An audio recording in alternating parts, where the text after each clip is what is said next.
Amis de la presse, bonjour. Les journaux de ce 22 décembre ont pour la plupart informé sur l'actualité sécuritaire et sur l'agenda du chef de l'État.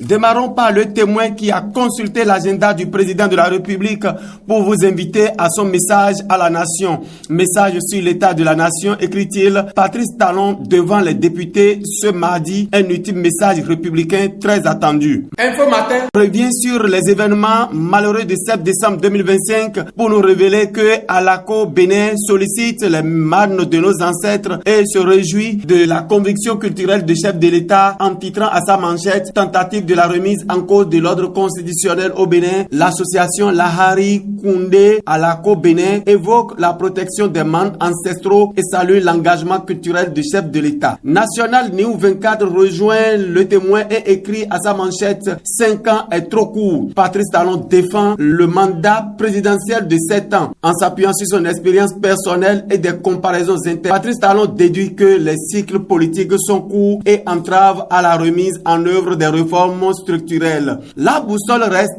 dans le même champ lexical et titre à sa manchette « Création de Sénat au Bénin, la lecture de Talon ». Le journal fait écho de cette lecture et précise que face à la pression nationale et internationale, le chef de l'État a livré sa lecture personnelle et politique de la création du Sénat. Le journal nous informe par ailleurs que ça chauffe, ça grogne déjà au Niger. La crise salariale fait sortir les enseignants de leur coin. Crise salariale au Niger, les enseignants déclenchent une grève illimitée. Que Dieu nous en épargne ici au Bénin. Et il nous en a épargné car l'ordre est définitivement rétabli. C'est le matin de ce 22 décembre 2025 qui apprend, je cite, situation post-mutinerie déjouée, l'ordre rétabli, rassure le général Fructueux Gbagidi, chef d'état-major général des armées. Le journal reste toujours au Bénin, dans le septentrion et voit ériger un château d'eau potable et écrit à sa une révolution bleue dans le septentrion. L'eau potable jaillit pour le millier de foyers du Borgou et de la Ribori. Le chronomètre nous ramène dans l'Atlantique et nous parle des acteurs agricoles et titre à sa manchette conférence itinérante de la plateforme nationale des acteurs du monde agricole. Les producteurs de l'Atlantique dressent le bilan des avancées du secteur.